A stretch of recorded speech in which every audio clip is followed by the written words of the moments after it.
மாற்றத்தை தரம் மைசூர் பாக்க தரன்னு சொல்லிட்டு தமிழ்நாட்டுக்கு குதிரை பேரத்தை கொண்டு வந்து விட்டுருக்குது இந்த தாவேகா அரசாங்கம். ஆனா உண்மை என்ன, இவங்க குதிரை பேரத்துல ஈடுபட்டு இருக்கிறாங்கிறதா உண்மை.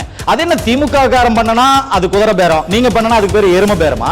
நீங்க ரீல்ஸ் போட்டு தான் ஆட்சிக்கு வந்தீங்க, மக்களை வந்து ஒரு சினிமா மோகத்துல தான் கொண்டு வந்து நீங்க ஆட்சி நடத்திட்டு இருக்கீங்க. குதிரை பேரத்தை ஊக்குவிப்பது தவறுன்னு உங்க கூட்டணியில இருக்கிற மார்க்சிஸ்ட் சொல்லுது. ஆனா இவங்க கேட்கறாங்களா? எதையுமே கேட்கறதில்ல. இவங்களுக்கு தேவை ரீல்ஸ் தான். தென்காசியில 5000 மூட்டை நெல் எரிஞ்சு போகுது, அங்க போய் ஒரு எம்எல்ஏ ரீல்ஸ் எடுத்துக்கிட்டு இருக்காரு. இவங்க ரீல்ஸ் மோகத்துக்கு ஒரு அளவே இல்லாம போச்சு.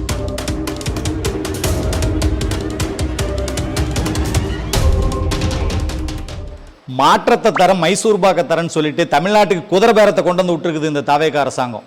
2 பேர் ஒப்புதல் வாக்குவம் மூலமே கொடுத்திருக்கிறாங்க. ஒருத்தர் வைகோ, இன்னொருத்தர் கரூர் எம்ஆர் விஜயபாஸ்கர். வைகோ தெல்ல தெளிவா ஒரு பேட்டியில சொன்னார், நீங்க உங்க 2 எம்எல்ஏக்களை ராஜினாமா பண்ண சொல்லுங்க, நான் வந்து அவங்களுக்கு பிரச்சாரம் பண்ணி ஜெயிக்க வைக்கிறேன் அப்படின்னு சொன்னு சொல்லிட்டு வைகோ சொன்னார்.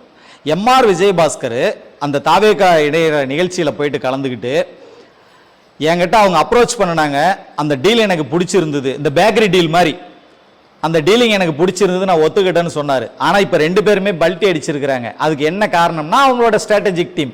நீங்கள் அப்படி சொன்னதுனால இன்னைக்கு தாவேகா அரசாங்கத்து மீதான மதிப்பு குறைஞ்சு போச்சு, நீங்கள் மறுப்பு அறிக்கை விடணும் அப்படின்னு சொல்லிட்டு வைகோவாத மறுக்கிறாரு, இவரும் மறுக்கிறாரு. ஆனால் உண்மை என்ன, இவங்க குதிரை பேரத்தில் ஈடுபட்டு இருக்கிறாங்கிறது தான் உண்மை.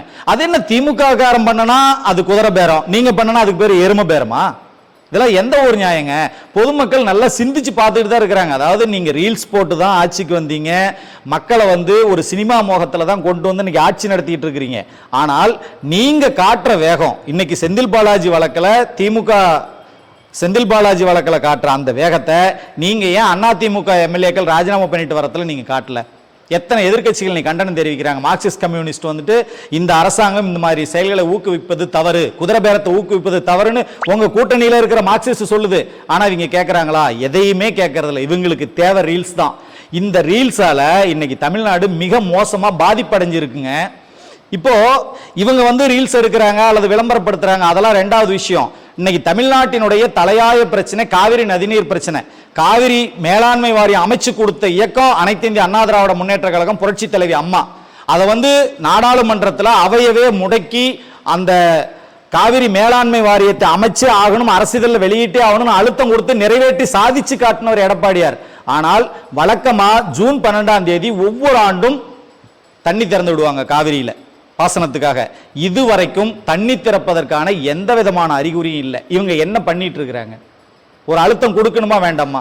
மத்திய அரசாங்கத்துக்கிட்ட பேசினாதான். கர்நாடகாக்காரன் என்ன சும்மா என்ன சொம்பல இருக்குதா தண்ணி எடுத்து கொடுக்கறதுக்கு? கர்நாடகாக்காரங்கிட்ட 10 தடவை போராட்டம் பண்ணி பேசி அழுத்தம் கொடுத்தாவே தண்ணி கொடுக்கறது இல்லை, சொட்டு சொட்டா விட்டுக்கிட்டு இருக்கிறான்.